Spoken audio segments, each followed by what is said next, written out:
हम लोग genetic material की खोज, आनुवंशिकी पदार्थ की खोज का अध्ययन कर रहे हैं। उसमें हम लोग 2 एक्सपेरिमेंट पढ़ चुके हैं। ग्रिफिथ का एक्सपेरिमेंट, ग्रिफिथ में जो इसमें इन्होंने क्या है अपना एक बैक्टीरिया लिया था, डिप्लोकाकस निमोनी और माइस, और उससे उन्होंने ये बताया कि कुछ ऐसे आपका ट्रांसफार्मिंग प्रिंसिपल है जो आर को यस में चेंज कर दे रहे हैं। लेकिन उन्होंने ये नहीं बता पाया कि आखिर वो कौन पदार्थ है, मटेरियल है जो आर को यस में चेंज कर रहा है।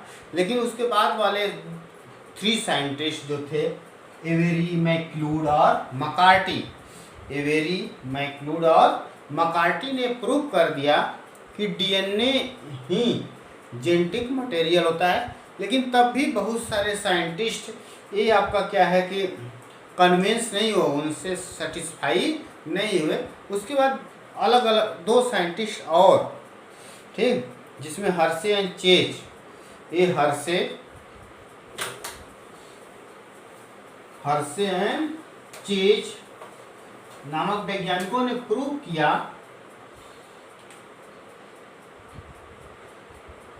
हर्शे एंड यंग चेज नामक साइंटिस्ट ने 1952 में एक्सपेरिमेंट किया, और एक्सपेरिमेंट करने के बाद यह पूरी तरह से सिद्ध कर दिया कि डीएनए ही आनुवंशिकी पदार्थ है, डीएनए ही जेनेटिक मटेरियल है। जो बहुत लोग चिल्ला रहे थे नहीं डीएनए नहीं आनुवंशिकी पदार्थ है, इनके प्रयोग के बाद लोगों को क्लियर हो गया कि डीएनए ही आनुवंशिकी पदार्थ है, डीएनए ही जेनेटिक मटेरियल है जो कैरेक्टर्स को एक जनरेशन से दूसरे जनरेशन में ले जाता है। उसके लिए उन्होंने क्या किया, एक्सपेरिमेंट, पहले हम देखते हैं इन्होंने क्या क्या यूज किया था एक्सपेरिमेंटल मटेरियल। इनका एक्सपेरिमेंटल मटेरियल जो था, एक्सपेरिमेंटल मटेरियल है जो प्रयोग में इन्होंने सामग्री यूज की थी, इस्चीरिचिया कोलाई, इस्चीरिचिया कोलाई, जिसको हम शॉर्ट में बोलते हैं E coli, E coli bacteria use किया, ठीक।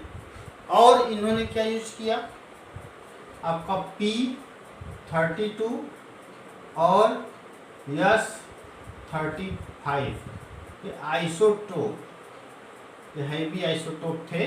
जैसे नॉर्मली आपका क्या था 15 P30 होता है, नॉर्मल 30 होता है फास्फोरस हमारे शरीर में, और S32 होता है, लेकिन यहाँ हैवी आइसोटोप यूज किए गए थे। ये सब एक्सपेरिमेंटल मटेरियल थे इनके। इन्होंने क्या किया, जैसे और एक बैक्टीरियोफाज था, बैक्टीरियोफाज। बैक्टीरियोफाज क्या होता है आप लोग जानते हैं। बैक्टीरियोफाज वायरस, ऐसा बैक्टीरिया, ऐसा वायरस, ये वायरस है, ये क्या है, वायरस है जो कहाँ अटैक करता है, बैक्टीरिया पे। कहाँ, बैक्टीरिया पे। ऐसा वायरस जो बैक्टीरिया पे अटैक करे उसको हम क्या बोलते हैं, बैक्टीरियोफाज बोलते हैं। हम लोग देखते हैं उसकी लाइफ साइकिल पहले कैसी होती है। जैसे मान लीजिए ई कोलाई है, क्या है, इस्चीरिचिया कोलाई है, इसका अपना ये क्या है, डीएनए, बैक्टीरियल डीएनए। इसमें जैसे होता क्या है कि ये वायरस है, ये बैक्टीरियोफेज है, इसी बैक्टीरियोफेज में इसका अपना ये क्या होता है, डीएनए होता है। बैक्टीरियोफाज ये वायरस है, इसका अपना ये क्या है, डीएनए। जब ये इसको इन्फेक्ट करता है, इसको पहले जाकर अटैच कर जाता है वायरस, ये वायरस है, ठीक, और ये बैक्टीरिया अटैच करेगा तो ये अपना डीएनए कहाँ इंटर कर देगा, ये डीएनए कहाँ इंटर करेगा, आपका इश्चेरिशिया कोलाई बैक्टीरिया के अंदर, ये यहाँ आ गया। ठीक, जैसे ही ये यहाँ आएगा, ये आपका क्या है, इसके डीएनए को खत्म कर देगा। किसके डीएनए को? बैक्टीरिया के डीएनए को खत्म कर देगा और इसकी पूरी मशीनरी का यूज करके, किसके मशीनरी का पूरा यूज करके? इश्चेरिशिया बैक्टीरिया की मशीनरी का पूरा यूज करके ये अपनी कई कापी बनाएगा इस तरह से डीएनए का, इसकी एंजाइम में सबका प्रयोग करके। ठीक, और प्रोटीन भी बनाएगा, क्योंकि ये जो आपका इसका जो ये हेड है, ये हेड होता है, हेड किसका बना होता है? प्रोटीन का, और ये डीएनए न्यूक्लिक एसिड है। ये प्रोटीन भी माने हेड भी बना लेगा इस तरह से। इस तरह से इस बैक्टीरिया के अंदर ढेर सारे वायरस, बैक्टीरियोफाज बन जाते हैं। क्या हो गए? ढेर सारे क्या बन गए? बैक्टीरियोफाज, न्यू बैक्टीरियोफाज इसकी प्रोजनी बन गई, बैक्टीरियोफाज। ठीक, फिर क्या होगा आपका, यह फिर इस तरह से ब्रस्ट कर जाएगी। जब इसमें पूरा बैक्टीरियोफाज भर जाएगा तो ये आपका क्या होगा कि ये सेल ब्रस्ट कर जाएगी। जब ब्रस्ट करेगी तो बैक्टीरियोफाज क्या करेंगे? बाहर निकलेंगे इस तरह से, और फिर जाकर की नई सेल पे अटैक करते हैं। तो इस तरह से इसकी लाइफ साइकिल चलती है, लाइटिक साइकिल। तो ये बैक्टीरियोफाज की लाइफ साइकिल है। इसको हम इसलिए पहले बता दें कि ये समझने के लिए पहले ये सब इसकी लाइफ साइकिल जरूरी है। तो हर्षेन चेज ने क्या किया, आपको यहाँ से क्लियर हो गया, ये क्लियर हो गया कि डीएनए जो है प्रवेश कर रहा है कहाँ, कहाँ इंटर कर रहा है? यह इंटर कर रहा है बैक्टीरिया के अंदर, सेल के अंदर। माने बैक्टीरिया के अंदर कौन प्रवेश कर रहा है? केवल डीएनए। ठीक, इसका जो प्रोटीन कोट होता है ये बाहर ही रह जाता है, केवल क्या प्रवेश करता है? डीएनए। ठीक, और यही आपका पूरी अपने जैसा कापी बना लेता है। तो हर्षेन चेज ने यही प्रूव किया कि डीएनए ही अंदर जाता है, प्रोटीन अंदर नहीं जाता है। और चूंकि डीएनए केवल जा रहा है और वहीं अपने जैसा वायरस बना ले रहा है, मतलब डीएनए ही आनुवंशिकी पदार्थ है, प्रोटीन नहीं है। इसको जो कंट्रोवर्सी था, इसको उसने पूर्ण विराम लगा दिया। देखिए जैसे हुआ कि एक्सपेरिमेंट कैसे किया गया। पहले जैसे हर्षेन चेज का जो एक्सपेरिमेंट था, पहले बैक्टीरिया लिया। ठीक, इसमें बैक्टीरिया है ई कोलाई, ये ई कोलाई है, इश्चेरिशिया कोलाई। 2 कल्चर मीडियम लिया गया, इसमें भी ई कोलाई है। ठीक, और इसमें S35 सल्फर S35 दिया गया है, भी आइसोटोप। S32 की जगह पे S35 दिया गया, और इसमें P32 दिया गया 30 की जगह पे। ठीक, और इसमें बैक्टीरियोफाज को ग्रो कराया गया। ये रेडियो आइसोटोप है, रेडियो आइसोटोप। रेडियो आइसोटोप माने हैवी होते हैं थोड़ा, रेडियो एक्टिविटी इसमें ऑब्जर्व होगी। रेडियो आइसोटोप देखिए, अब इसमें भी जैसे है, इसमें इसका डीएनए है ये, और इसकी प्रोटीन कोट है, जैसे हमें पहले ही हम लोग देख चुके हैं। इसको इसमें ग्रो कराया गया इस मीडियम में, और इससे जो बैक्टीरियोफाज बनेगा, क्या बनेगा? इससे भी बैक्टीरियोफाज बना।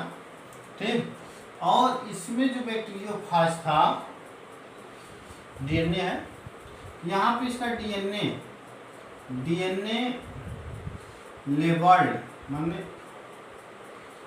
लेवल कर दिया गया, लेवल्ड विथ P32। माने यहाँ जो फास्फोरस हम दिए हैं, आईवी आइसोटोप जो नॉर्मल होता है फास्फोरस 30 होता है, वो पाया जाता है सभी जगह, डीएनए, आरएनए और एटीपी सभी जगह, वह आपका नॉर्मल है 30। लेकिन यहाँ पे हम क्या दे दिए इसको P32, क्योंकि जब ये मल्टीप्लाई करेगा इसके अंदर तो इसमें जो भी फास्फोरस है वो कितना आ गया 32। चूँकि डीएनए में फास्फोरस होता है तो डीएनए में 32 फास्फोरस हो गया। जबकि ये जो सल्फर होता है प्रोटीन में पाया जाता है, डीएनए में नहीं पाया जाता है, क्योंकि अब सब डीएनए के बारे में पढ़े, फास्फोरस होता है, नाइट्रोजन होता है, ये सब कार्बन ये सब होते हैं, इसमें फास्फोरस का सल्फर नहीं होता है। तो सल्फर प्रोटीन में होता है, तो यहाँ पे इसका प्रोटीन कोट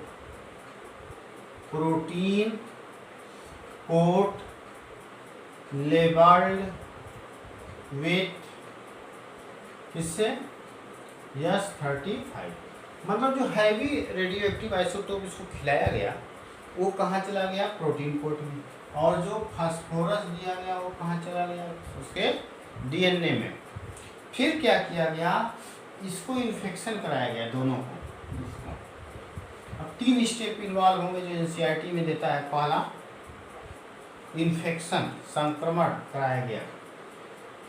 अब जो लेबल्ड S35 प्रोटीन कोड था और ऐसा बैक्टीरियोफाज था जो P32 से लेबल्ड था, P32 से लेबल्ड था, उनको अब क्या किया गया कि एक ई कोलाई से, एक नहीं कल्चर मीडियम में ई कोलाई, एश्चेरिचिया कोलाई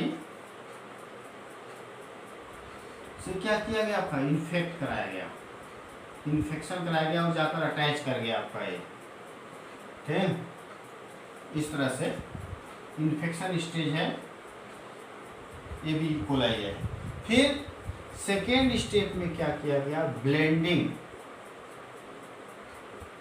ब्लेंडिंग में क्या किया गया कि इसको, इन सबको आपका सेंट्रीफ्यूज ट्यूब जो होता है, जैसे इसी में रख करके इस तरह से, इससे बैक्टीरियोफाज अटैच था ये, इसको रख के बहुत तेज एजिटेट किया गया, ठीक है।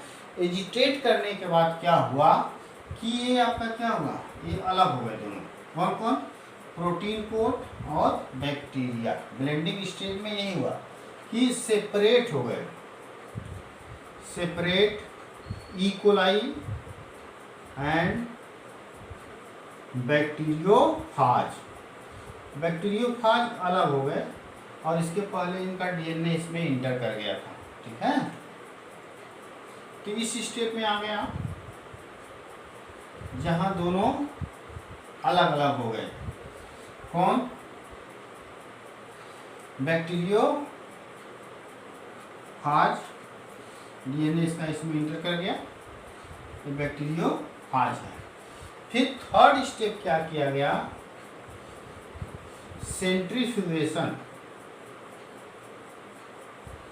सेंट्रीफ्यूगेशन किया गया।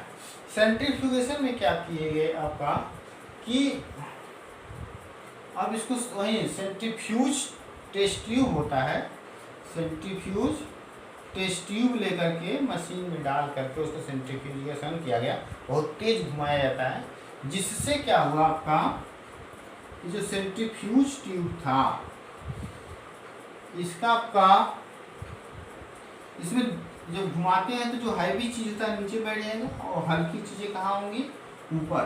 तो इसमें देखिए जो सेल थी बैक्टीरिया की वो कहाँ रह गई, नीचे, और ऊपर जो प्रोटीन कोट है ये सब है ऊपर, इसमें भी इसी तरह से बन जाएगा।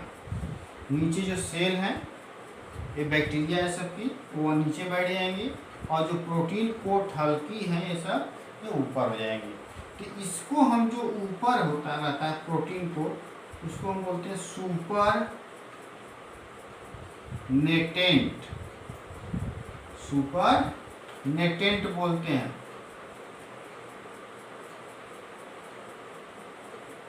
और जो ये नीचे है ये इसको हम बोलते हैं पीलेट। क्या बोलते हैं? पीलेट।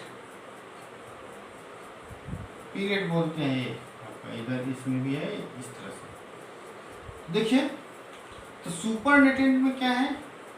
प्रोटीन कोट है, प्रोटीन कोट।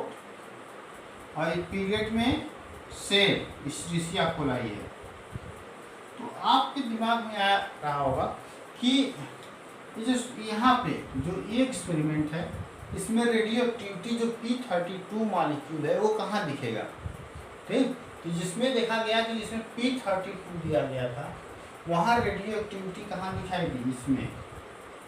इसमें रेडियो एक्टिविटी